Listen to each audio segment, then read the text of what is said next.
Hi friends, मैं पुनः स्वागत करता हूं आपके अपने channel the smart classes by Kumar Roshan में। आज मैं आपके लिए एक और खूबसूरत टॉपिक लेके आया हूं। क्लास 10th का कहें या उन तमाम बच्चों के लिए कहें जो बच्चे इस कंसेप्ट को जानना चाहते हैं, चाहे वो 12th लेवल के हो, चाहे उससे लो लेवल के हो, चाहे 10th लेवल के हो या फिर चाहे अपर लेवल के हो। जो भी बच्चे हो जिनको इन कंसेप्ट में दिलचस्पी या फिर उनके सिलेबस का ये पार्ट है, मैं उनके लिए वीडियो लाया हूं। मैं किसी विशेष क्लास के लिए ये वीडियो नहीं लाया हूं। हाँ, लेकिन इसका 10th में कुछ ज्यादा वर्चस्व है। बच्चे बोर्ड एग्जाम की तैयारी करते हैं तो 10th के लिए इनको पढ़ना पड़ता है, और 10th के लिए लोकतांत्रिक राजनीति जो है उसमें आधा 50% ये चैप्टर आता है। इसका मतलब अगर ये चैप्टर कवर्ड हो गया आपका, तो आने वाले तमाम चैप्टर जो इसके पीछे इसके बाद जो चैप्टर है 2-3 वो आपको इजीली कवर्ड हो जाएंगे और एग्जाम में भी आपके अच्छे नंबर आएंगे। लेकिन इस चीज को दूर रख के हमें पहले यह बात जाननी है कि इन लोकतंत्र में सत्ता की साझेदारी में क्या क्या बातें हमें पढ़नी है।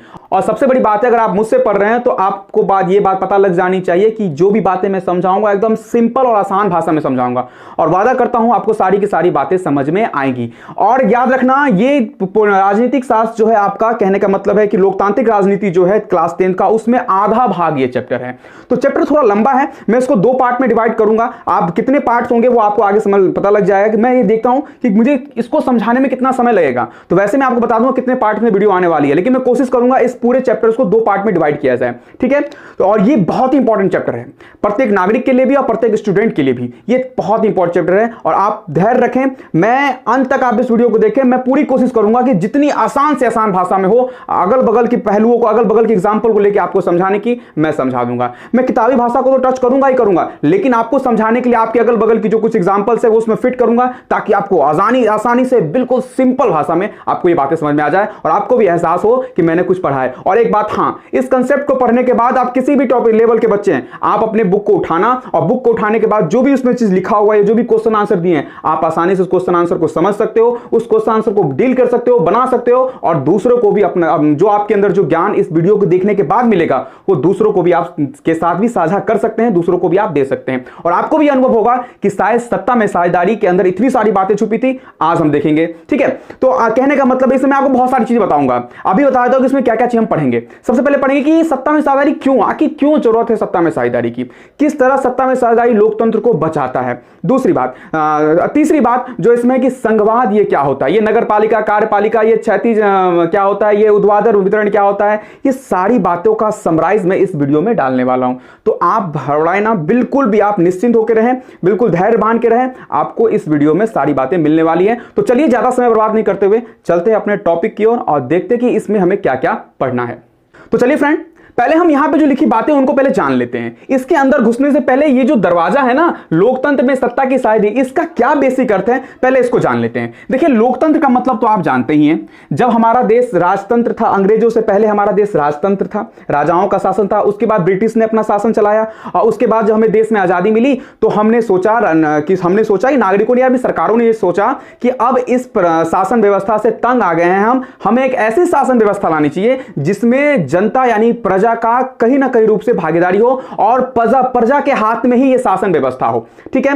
तो इसके लिए एक नई शासन व्यवस्था लाई गई जो कि लोकतंत्र कहा गया है, जिसे हम लोकतंत्र कहते हैं। और अभी वर्तमान में हमारे देश में, हमारा देश एक सबसे बड़ा लोकतांत्रिक देश है, और लोकतांत्रिक में कई गुण होने के कारण अगल बगल की जो देशें हैं या फिर जो भी आपको दुनिया में जो भी देशें मिल रहे हैं, उनमें भी लोकतंत्र की प्रक्रिया धीरे धीरे अपना कब्जा कर रही है, यानी वो भी लोकतंत्र को अपना रहे हैं। अधिकांशतः देश जो है उस लोकतंत्र की प्रक्रिया को अपना रहे हैं, क्योंकि इसमें खूबियां हैं। खूबियां क्या है, क्योंकि इसमें ना कोई शासक जो होता है, यानी जो सरकार होती है, जो शासन चलाती है, वो शासित चुनते हैं, यानी कहने में कि जनता उसको चुनते हैं, और वो जनता उस जनता के द्वारा चुना गया प्रतिनिधि जो होता है वो जनता के लिए काम करता है। तो यानी इसमें अपने मन से कोई शासक नहीं बन सकता, जब तक जनता ना चाहे तब तक कोई शासक का मतलब कौन, जो सरकार होती है जिसे आप चुनते हैं, प्रतिनिधि जिसे आप चुनते हैं, जो देश चलाता है, तो उसे चुनने का अधिकार किसको होता है, आपको। इसीलिए इसका नाम पड़ा लोकतंत्र। लोकतंत्र की एक स्पेशल वीडियो है, अगर आपने वो वीडियो नहीं देख रखी तो मैं इस वीडियो के डिस्क्रिप्शन में उसका लिंक दे रहा हूं,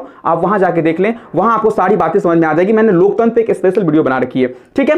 तो लोकतंत्र का मतलब समझ में आ गया कि अभी हमारे देश में लोकतंत्र चल रहा है, जहां पे जनता आजाद है, स्वतंत्र है अपने शासक को चुनने के प्रति, यानी वो अपने शासक को खुद चुन सकती है, और वो शासक जो चुनेगा, जो जनता चुनेगी किसी शासक को, वो शासक 5 साल के लिए जनता के लिए, विकास के लिए काम करेगा। तो ओवरऑल आप ये देखें कि जनता ही अपने शासक को चुनती है, वो चुना हुआ शासक जनता के लिए काम करती है। तो अप्रत्यक्ष रूप से देखें आप, जनता का ही शासन है।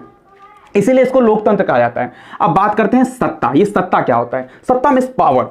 देखिए, लोकतंत्र के अंदर आप क्या करते हैं? अपने शासक को चुनते हैं। आप प्रजा जो है शासित आप कहलाते हैं।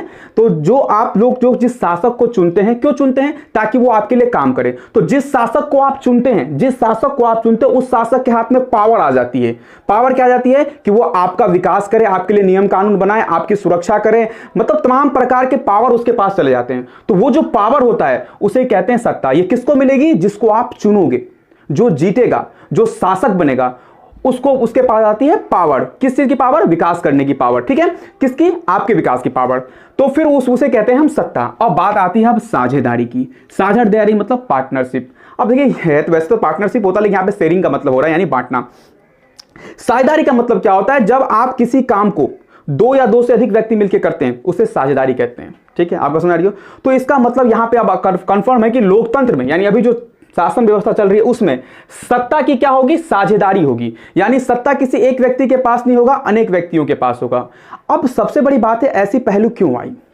अब बात हम करेंगे कि सत्ता में साझेदारी का मतलब समझ, लेकिन सत्ता में साझेदारी आखिर जरूरी है क्यों? ये इंपॉर्टेंट थिंग है, सबसे इंपॉर्टेंट। क्यों? व्हाई? क्यों सत्ता में साझेदारी करना जरूरी है? क्यों?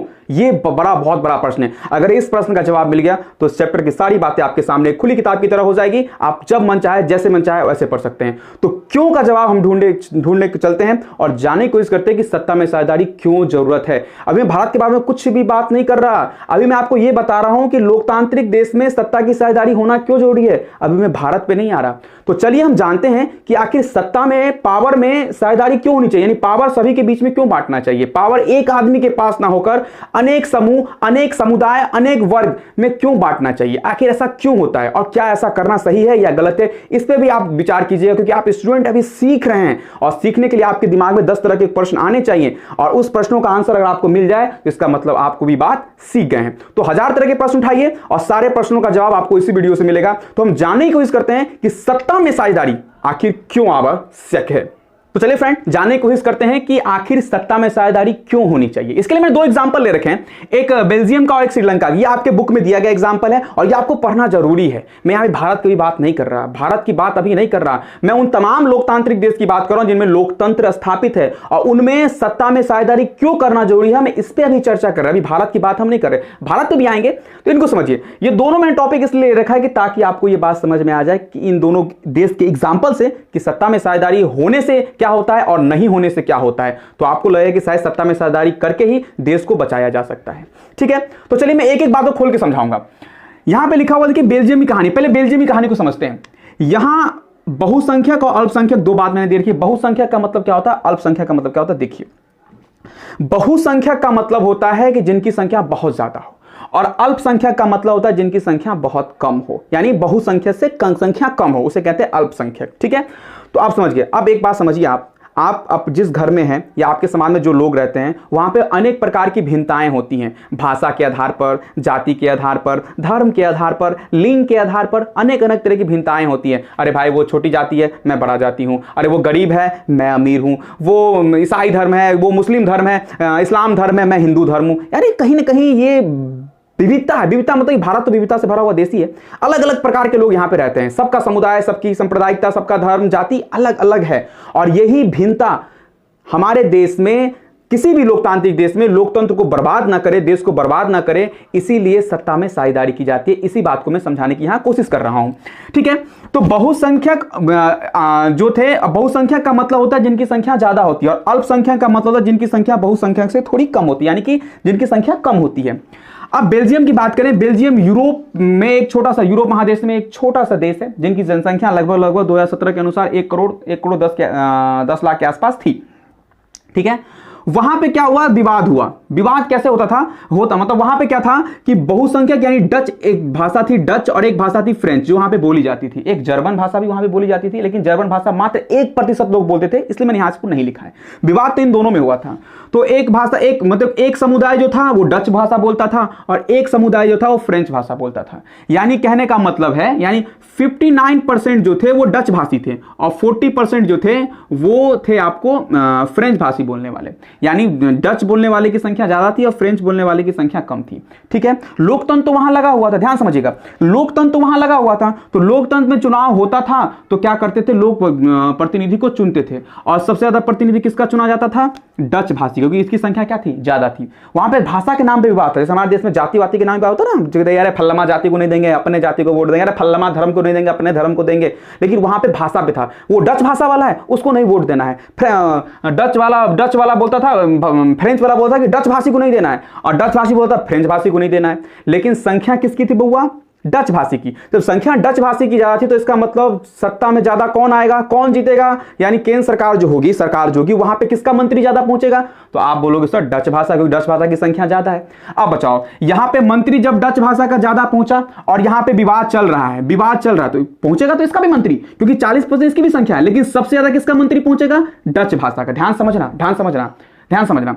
तो अब क्या करेगा ये डच भाषी, जब जाएगा संसद में जहां नियम कानून बनता है, वहां जाके वो अपने लिए नियम कानून बनाए, क्योंकि जो कि डच वाले मंत्री ज्यादा होंगे और फ्रेंच वाले मंत्री क्या होंगे, कम होंगे। तो डच वाले क्या होगा, अपने अनुसार नियम कानून बनाएगा कि हम ही को नौकरी मिलनी, यानी सरकारी जो भी सुख सुविधाएं हैं उसी के लिए वो नियम कानून, यानी डच भाषी को मिले उसके लिए नियम कानून बनाएगा। क्यों बनाएगा पता लग गया, क्योंकि डच की संख्या क्या हो गई, ज्यादा हो गई।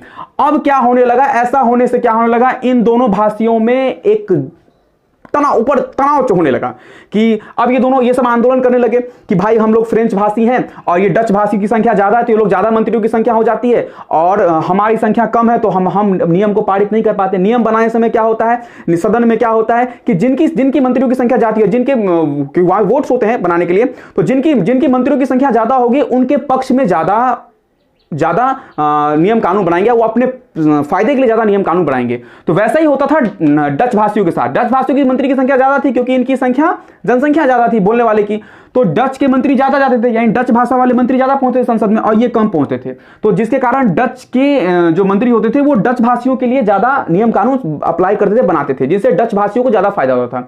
तो इस बात की कहीं ना कहीं खुंदस फ्रेंच भाषियों की थी। तो उन्होंने क्या किया, सोचा कि अब आंदोलन करने से फायदा है, जगह जगह ये लोग आंदोलन करने लगे।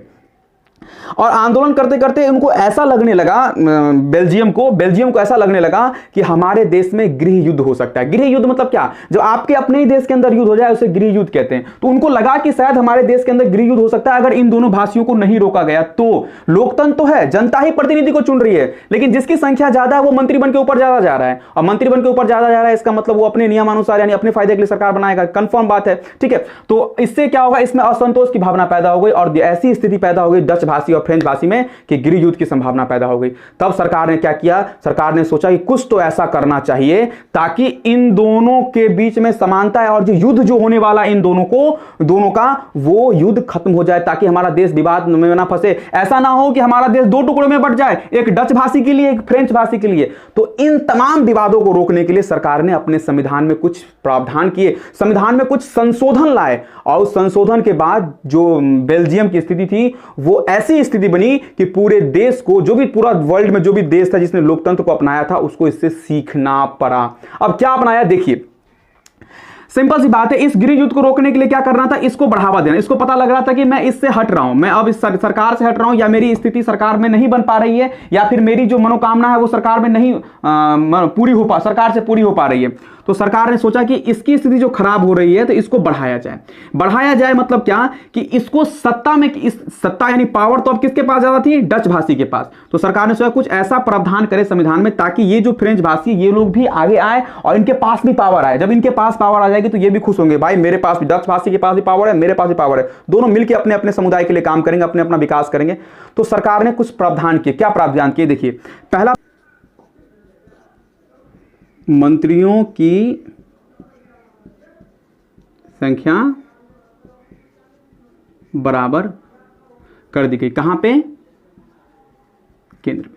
यानी केंद्र में जो सरकार बनेगी अब, तो वहां पे जितने मंत्री इसके होंगे डच भाषी के, उतने मंत्री फ्रेंच के होंगे। ऐसा क्यों पता है, ऐसा इसलिए हुआ, आप देखिए दोनों बराबर। अब भाषा पे एक जनसंख्या पे कोई नहीं, जितने यानी 15 अगर जाएंगे डच भाषा के जीत के, तो 15 जाएंगे किसके, फ्रेंच भाषा भी, अब दोनों बराबर होगा। अब जो नियम कानून सही होगा, जो दोनों के हित में होगा, वही बनेगा। क्योंकि डच, इधर से डच 15 उठाएगा हाथ, इधर से फ्रेंच भी 15 उठाएगा हाथ, तो जो दोनों अब बराबरी का मुकाबला हुआ, तो बराबरी का मुकाबला होने से क्या, दोनों में जो सही होगा, जो दोनों के लिए होगा, वही निर्णय लिए जाएंगे केंद्र सरकार के द्वारा।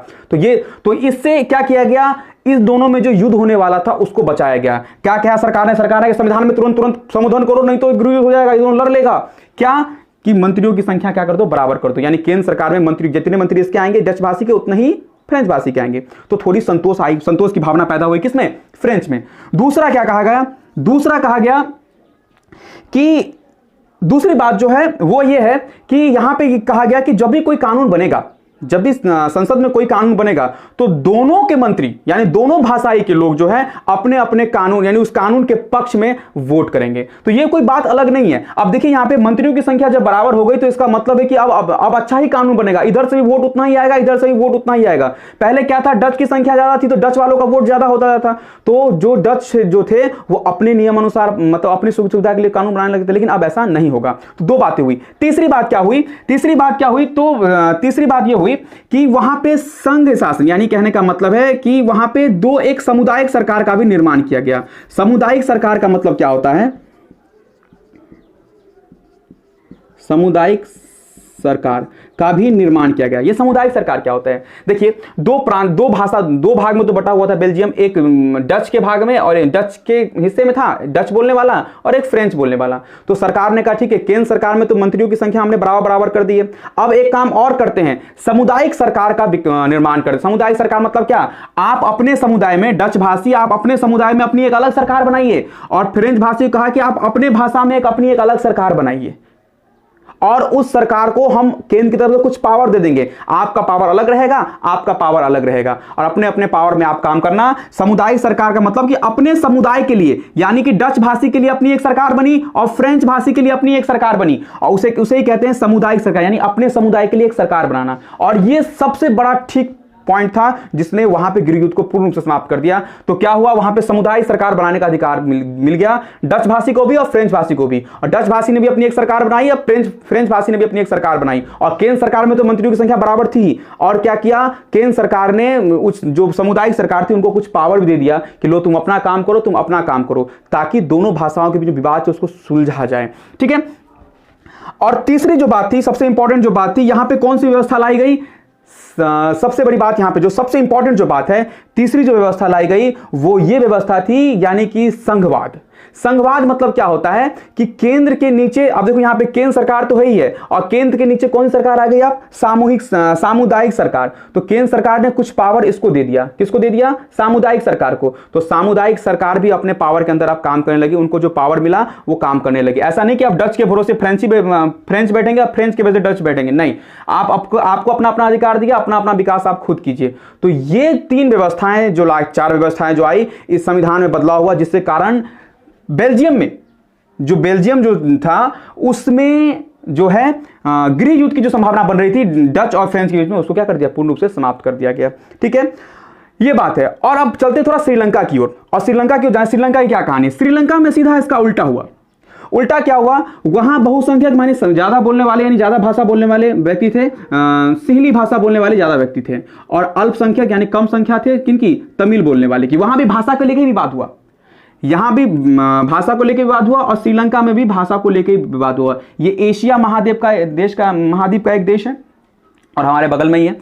तो वहां पे सिहली जो भाषा बोलने वाले थे वो ज्यादा थे, और तमिल बोलने वाले जो क्या थे वो कम थे, और इनके बीच में भी विवाद हो गया, बिल्कुल सेम टू सेम यही विवाद। इनकी संख्या, सिहली की इतनी संख्या ज्यादा थी कि वो केंद्र सरकार में अपनी मंत्रियों की संख्या बढ़ा लेते थे, और मंत्रियों की संख्या बढ़ाने के बाद क्या होता, वो अपने फायदे के लिए नियम कानून बना, जिससे क्या होता था, तमिल भाषियों को कोई अधिकार मिलता ही नहीं था देश में, ना नौकरी पाने का अधिकार, ना सरकारी सुविधाओं पाने का अधिकार, यानी जो भी मतलब वो नियम कानून बनाते थे बिल्कुल सिहली भाषाओं के लिए बनाते थे, क्योंकि उनकी मंत्रियों की संख्या ज्यादा थी, क्योंकि इनकी संख्या ज्यादा थी।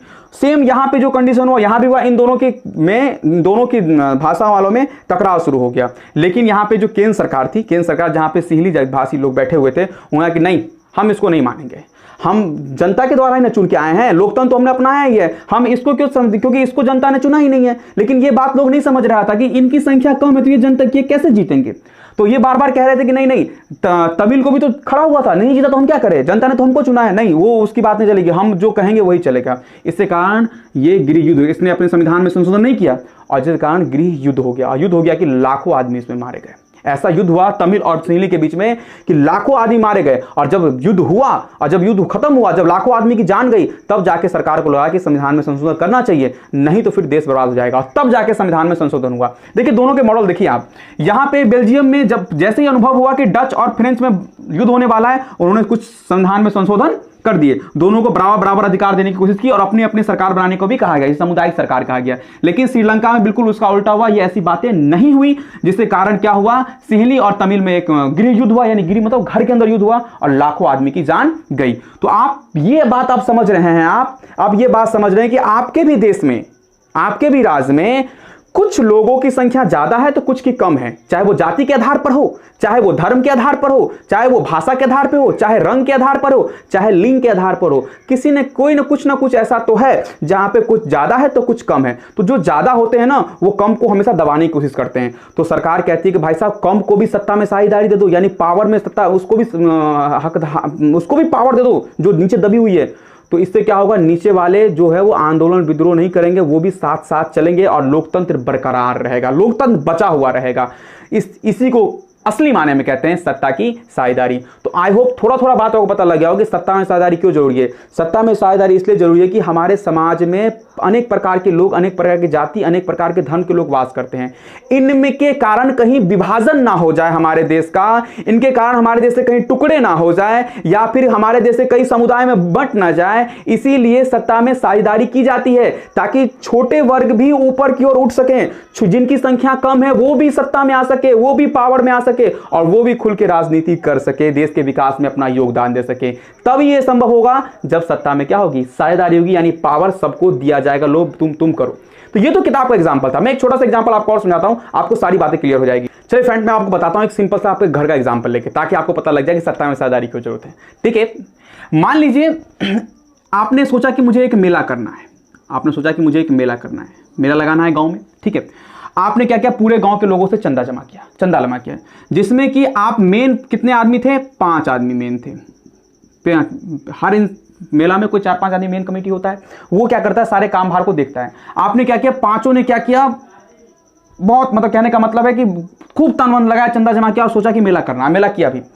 लेकिन आप लोगों में से क्या हुआ, एक व्यक्ति ऐसा है जिसने कहा कि मैं 1 लाख रुपया चंदा दूंगा। उसके बाद पैसे ज्यादा, उसने 1 लाख रुपया चंदा आपको दिया। उसने कहा ठीक है। फिर जब कलेक्शन हो गया, आप समझा जिसने 1 लाख रुपया चंदा दिया, इनकी संख्या ज्यादा हो गई, मतलब ये बहुत संख्या की श्रेणी में आ गए, चंदा ज्यादा दिया तो बस समझ गया ना बात कि इनका दबदबा ज्यादा अब रहेगा यहाँ, यानी ये 1 लाख रुपया वाला बहुसंख्या की श्रेणी में आ गया। अब ये क्या कहेगा कि भाई साहब ऐसे करो ऐसे करो ऐसे करो मेला, यानी अपने आदेश के अनुसार मेला को चलाने लगेगा। फिर ये जो 5 आदमी है ना, इनको बुरा लगेगा।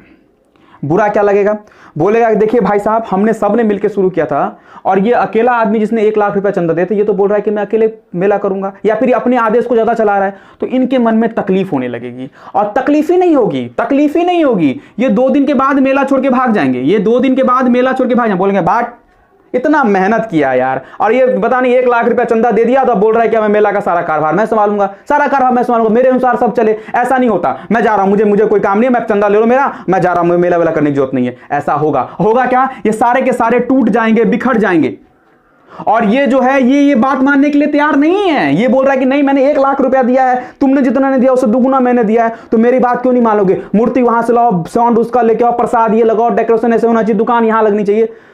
इससे कारण जो 5 जो कार्यकर्ता थे वो आपके टूट के चले जाएंगे, क्योंकि उन्होंने चंदा कम दिया था या किसी ने नहीं दिया हो या फिर आपसे कम ज्ञानी वाले हो, तो ये आप टूट जाएंगे। अब ये मेला रहेगा नहीं, ये खत्म हो जाएगा। यहां मेला को लोकतंत्र समझो और ये जो बहुसंख्यक और ये अल्पसंख्यक समझो, आप सारी बात समझ में आएगी।